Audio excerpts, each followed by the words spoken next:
ನಮಸ್ಕಾರ. Court beet ನ್ಯೂಸ್ಗೆ ಸ್ವಾಗತ.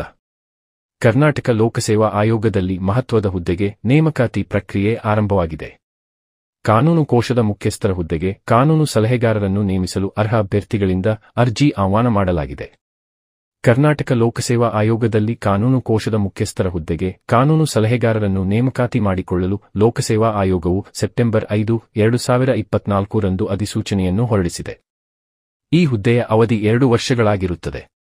ಹುದ್ದೆಯ ಹೆಸರು ಕಾನೂನು ಕೋಶದ ಮುಖ್ಯಸ್ಥರ ಹುದ್ದೆಗೆ ಕಾನೂನು ಸಲಹೆಗಾರರು.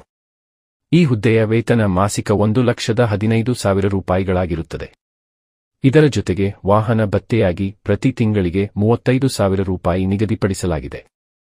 ಈ ಹುದ್ದೆಯು 2 ವರ್ಷಗಳ ಕಾಲಾವಧಿಯದ್ದಾಗಿದ್ದು 1 ವರ್ಷದ ಕಾರ್ಯನಿರ್ವಹಣೆಯ ಆಧಾರದ ಮೇಲೆ ನಂತರದ 1 ವರ್ಷದವರೆಗೆ ಮುಂದುವರಿಸಲಾಗುವುದು. 1958ರ ಕರ್ನಾಟಕ ನಾಗರಿಕ ಸೇವಾ ನಿಯಮಾವಳಿಗಳಲ್ಲಿ ತಿಳಿಸಿದಂತೆ ಸದರಿ ಹುದ್ದೆಯಲ್ಲಿ ಕಾರ್ಯನಿರ್ವಹಿಸುವ ನಿವೃತ್ತ ಸರ್ಕಾರಿ ನೌಕರರಿಗೆ ಲಭ್ಯವಾಗುವ ರಜಾ ಸೌಲಭ್ಯಗಳನ್ನು ಈ ಹುದ್ದೆಗೂ ಅನ್ವಯ ಮಾಡಲಾಗಿದೆ. ಈ ಹುದ್ದೆಯಲ್ಲಿ ಸೇವೆ ಸಲ್ಲಿಸಲು ಇಚ್ಛಿಸುವ ಸೇವಾ ವಿಷಯದಲ್ಲಿ ನುರಿತ ಹಾಗೂ ಹೆಚ್ಚಿನ ಅನುಭವ ಇರುವ ನಿವೃತ್ತ ಜಿಲ್ಲಾ ಮತ್ತು ಸೆಷನ್ಸ್ ನ್ಯಾಯಾಧೀಶರನ್ನು ನೇಮಕ ಮಾಡಿಕೊಳ್ಳಲು ನಿರ್ಧರಿಸಲಾಗಿದೆ. ಹೆಚ್ಚಿನ ಮಾಹಿತಿಯನ್ನು ಕರ್ನಾಟಕ ಲೋಕಸೇವಾ ಆಯೋಗದ ಅಧಿಕೃತ ಅಂತರ್ಜಾಲದಲ್ಲಿ ಪ್ರಕಟಿಸಲಾಗಿದೆ. ಈ ಸುದ್ದಿ ಇಷ್ಟವಾದರೆ ಒಂದು ಲೈಕ್ ಮಾಡಿ. ಹಾಗೆಯೇ ನಿಮ್ಮ ಅನಿಸಿಕೆ ಅಭಿಪ್ರಾಯಗಳನ್ನು ನಮಗೆ ಕಮೆಂಟ್ ಮಾಡಿ ತಿಳಿಸಿ. ಕನ್ನಡದಲ್ಲಿ ಕಾನೂನಿನ ನಿರಂತರ ಮಾಹಿತಿಗಾಗಿ ಚಾನೆಲ್ను ಸಬ್ಸ್ಕ್ರೈಬ್ ಮಾಡಲು ಮಾತ್ರ ಮರೆಯಬೇಡಿ.